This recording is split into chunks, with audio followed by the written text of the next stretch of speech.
Nakakabighaning halimuyak ng kanyang kusina. Nakakatakam na lutuin sa kanyang hapagkainan. Pabalik-balik ang recipe ng mga pagkain kanyang ibabahagi direct from her kitchen sa kusina ni Momsy.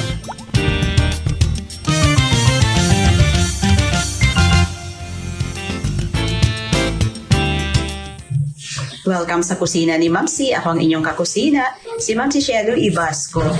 Gagawa po ako ngayon ng Vietnamese lemongrass chicken. Kaya lang, with a twist. Kung paano to, tara let's! Ang mga ingredients na kailangan natin sa ating Vietnamese lemongrass chicken with a twist ay 6 na pirasong chicken thighs. Tinanggalan ko na po ito ng buto.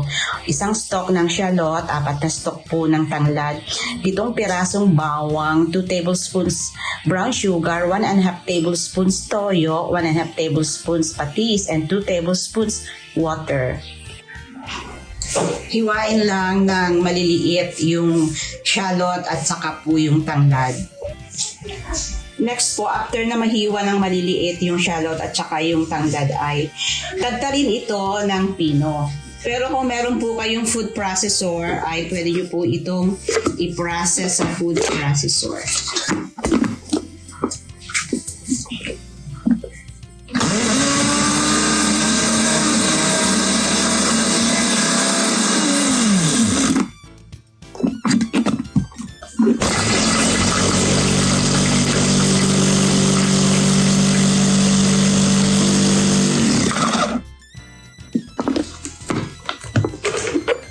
Okay, ayan na po. Na-chop na natin yung ating mga spices. Now, i-add na po yung na-chop natin na spices. Yung shallot. Kung wala po kayong shallot, pwede na po yung dahon ng sibuyas. Yung stalk niya, yung kanyang bulb ang gamitin natin. And then, i-add na po yung ating mga panimpla. Yung patis, soy sauce, brown sugar, and then yung water, at haluin lamang ito.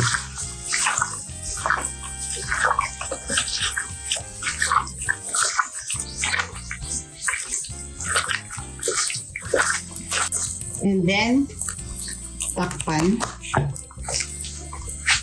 Ngayon, naglalagay po ako, nagtatakip ako ng cling wrap. Yan. Pwede naman kung ano na lang po ang pantakip ninyo, And then, ibabad lang po siya. Mas maganda, 2 or 3 hours kung lulutuin nyo na po kaagad, Pero kung hindi naman, pwede naman po itong overnight sa ibaba ng fridge. Ngayon, ready na ako na i-grill or ihawin itong ating chicken. Ang twist po dun sa recipe na yun ay ito. Itong dahon ng pandan. Hinugasan ko na siya at pinunasan. So, babalutin na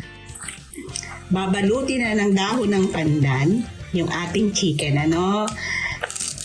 Okay.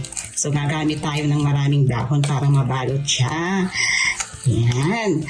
Para iihaw po na nakabalot siya sa dahon ng pandan. So, ayan. Nabalot ko na po yung mga chicken pieces ng dahon ng pandan. Ilalagay ko na po ito sa pinainit ko na grill pan. Ayan. Iniihaw ko na siya. Naririnig niyo po siguro sa video yung sound, At alam niyo, ang bango niya, nangangamoy po yung dahon ng pandan. Kaya ko ito ginawa para hindi po siya matutong talaga.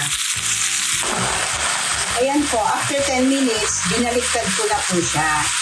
So, yun na ang kainaman na wala na siyang buto. Kasi usually, di ba, ang chicken malambot naman, kaya lang yung buto niya, hindi pa nagluluto. Usually, may mga dugo-dugo pa.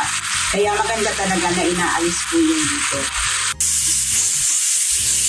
Heto na. Yung ating inihaw na Vietnamese lemongrass chicken with a twist.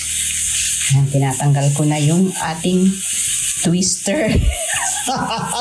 Yung ating pandan. Ayan. Ito na siya. Yun pa. Mhm.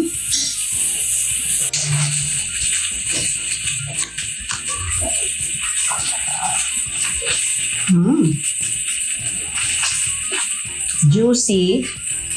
Tapos kakaiba yung lasa niya, hindi siya matamis. Hindi gaya, di ba, pag nagbabarbecue tayo usually, medyo may pagkatamis-tamis siya, pero ito hindi. So, mga mare ko, try nyo po ang ating recipe ngayong umaga. Vietnamese lemongrass chicken with a twist. Pwede na ito ngayong Valentine's Day. Ako si Ma'am si Shelo Ibasco mula dito sa Kusina ni Ma'am si.